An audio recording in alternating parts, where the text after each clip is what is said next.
समझ में कुछ आए तो मत जाना हार। दूर करेंगे अज्ञान का अंधकार, जानेंगे देश विदेश से जुड़े मुद्दों का सार। 2 मिनट में हल होंगे सारे सवाल, जब देखेंगे ज्ञान का अमृतकाल। हेलो, मैं आशिता और आज की इस वीडियो में हम डिस्कस करेंगे एक बहुत important topic, contempt of court. ये एक ऐसा कॉन्सेप्ट है जो काफी बार डिस्कस होता है, पर हर किसी को पूरी तरह से समझ नहीं आता। तो चलिए सबसे पहले समझते हैं कंटेम्प्ट ऑफ कोर्ट का background. Contempt of courts act 1971 India में कंटेम्प्ट केसेस को गवर्न करता है। ये एक्ट जुडिशरी की अथॉरिटी, डिग्निटी और सैंसिटी को प्रोटेक्ट करने के लिए बनाया था। इसका ओरिजिन ब्रिटिश लीगल सिस्टम से है जो कॉलोनियल पीरियड के दौरान इंडिया में आया था। इंडियन कॉन्स्टिट्यूशन भी इस लॉ को सपोर्ट करता है। आर्टिकल 129 के तहत सुप्रीम कोर्ट को कंटेम्प्ट केसेस में अपनी पावर यूज करने का अधिकार है। इसी तरह हाई कोर्ट्स को भी आर्टिकल 215 के अंडर कंटेम्प्ट केसेस हैंडल करने की पावर दी गई है।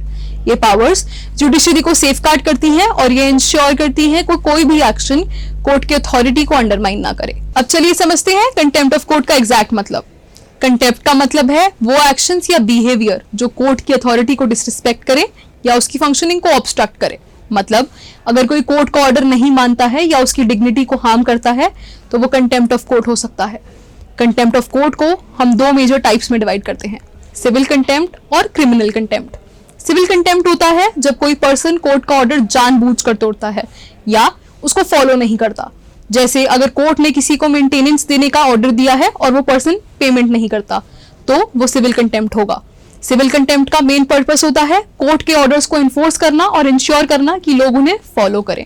Criminal contempt on the other hand तब होता है जब कोई पर्सन कोर्ट की अथॉरिटी को पब्लिकली चैलेंज करता है, जज को क्रिटिसाइज करता है या कोर्ट की डिग्निटी को हार्म करता है।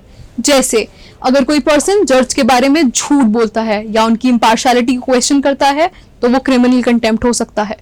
क्रिमिनल कंटेम्प्ट का प्राइमरी पर्पस होता है कोर्ट की डिग्निटी को प्रोटेक्ट करना और जुडिशरी के फंक्शनिंग को सेफगार्ड करना। तो सिविल कंटेम्प्ट का फोकस होता है कोर्ट ऑर्डर्स को फॉलो करने पे और क्रिमिनल कंटेम्प्ट का फोकस होता है कोर्ट की अथॉरिटी को सेफगार्ड करने पे ताकि पब्लिक कॉन्फिडेंस जुडिशरी पर बना रहे। मैं हूं मुबशिर और अब हम समझेंगे इस एक्ट के पीछे का purpose. Contempt of court law का मुख्य उद्देश्य है जुडिशरी की इंडिपेंडेंस और रिस्पेक्ट को प्रोटेक्ट करना। अगर ये लॉज ना होते तो लोग कोर्ट के ऑर्डर्स को इग्नोर कर सकते थे और कोर्ट की अथॉरिटी को अंडरमाइन करने के अटेम्प्ट भी बढ़ जाते। जुडिशरी का अपना एक रिस्पेक्ट होना जरूरी है और ये लॉज ये इंश्योर करते हैं कि कोर्ट की इमेज हार्म ना हो। कंटेम्प्ट ऑफ कोर्ट लॉ की वजह से रूल ऑफ लॉ का मेंटेनेंस होता है। ये लोगों को ये रिमाइंडर देता है कि कोर्ट के ऑर्डर्स को मानना जरूरी है। साथ ही ये इंश्योर करता है कि जुडिशरी पर कोई नेगेटिव इन्फ्लुएंस ना हो और जजेस को पब्लिकली रिस्पेक्ट किया जाए। अब अगर किसी के ऊपर कंटेम्प्ट ऑफ कोर्ट चार्जेस लग जाता है तो डिफेंस क्या है, चलिए समझते हैं। इंडिया में कुछ डिफेंसेस हैं जो पर्सन अपने फेवर में यूज कर सकते हैं।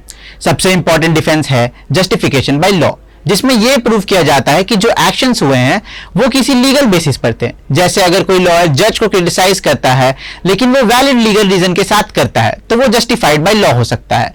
दूसरा डिफेंस है ट्रूथ, लेकिन सिर्फ अगर वो पब्लिक इंटरेस्ट में हो। अगर कोई पर्सन सच बोल रहा है जो पब्लिक इंटरेस्ट में हो, जैसे जुडिशियल करप्शन एक्सपोज करना, तो वो कंटेम्प्ट चार्ज से बच सकता है।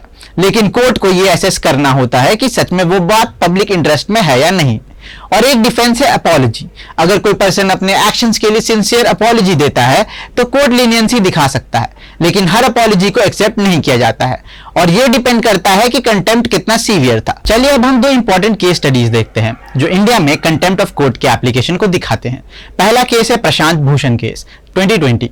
इस केस में लॉयर और एक्टिविस्ट प्रशांत भूषण को कंटेम्प्ट का चार्ज लगा था उनके ट्वीट्स की वजह से, जिसमें उन्होंने जुडिशरी को क्रिटिसाइज किया था। एक ट्वीट में उन्होंने चीफ जस्टिस ऑफ इंडिया की फंक्शनिंग को क्रिटिसाइज किया और दूसरे में जुडिशरी को करप्ट होने का इल्जाम लगाया। सुप्रीम कोर्ट ने इन ट्वीट्स को स्कैंडलेस और कोर्ट की डिग्निटी को हार्म करने वाला माना। भूषण को गिल्टी पाया गया, लेकिन कोर्ट ने ₹1 का नॉमिनल फाइन इंपोज किया, जेल नहीं भेजा। यह केस काफी कंट्रोवर्शियल था क्योंकि इसने फ्रीडम ऑफ स्पीच और जुडिशरी का रिस्पेक्ट के बीच का बैलेंस क्वेश्चन किया। भूषण का डिफेंस था कि उनके स्टेटमेंट सच थे और पब्लिक इंटरेस्ट में थे, लेकिन अल्टीमेटली कोर्ट ने उनके एक्शंस को कंटेम्प्ट माना। दूसरा केस है Arundhati Roy versus union of India 2002। इस केस में ऑथर अरुंधति रॉय को कंटेम्प्ट चार्ज किया गया था क्योंकि उन्होंने सुप्रीम कोर्ट के नर्मदा बचाओ आंदोलन केस के जजमेंट पर पब्लिक स्टेटमेंट्स दी थी। कोर्ट ने उन्हें मना किया कि उनके रिमार्क्स जुडिशरी को स्कैंडलाइज करते हैं। रॉय ने अपने स्टेटमेंट को पॉलिसी मैटर के रूप में जस्टिफाई किया, लेकिन उन्हें ₹2000 का फाइन दिया गया। यह केस भी ये दिखाता है कि फ्री स्पीच और कोर्ट की डिग्निटी के बीच एक फाइन लाइन होती है। रॉय का ओपिनियन था कि उन्होंने पब्लिक इंटरेस्ट के लिए बोला, लेकिन कोर्ट ने यह माना कि उनका क्रिटिसिज्म कोर्ट की इमेज को हार्म कर रहा था। चाहे आप एक कॉमन सिटीजन हो या पब्लिक फिगर, कोर्ट की अथॉरिटी की रिस्पेक्ट जरूरी है। साथ ही यह समझना जरूरी है कि फ्रीडम ऑफ एक्सप्रेशन के कुछ लिमिट्स हैं जब बात जुडिशरी की हो। आज के लिए इतना ही। Thank you for watching.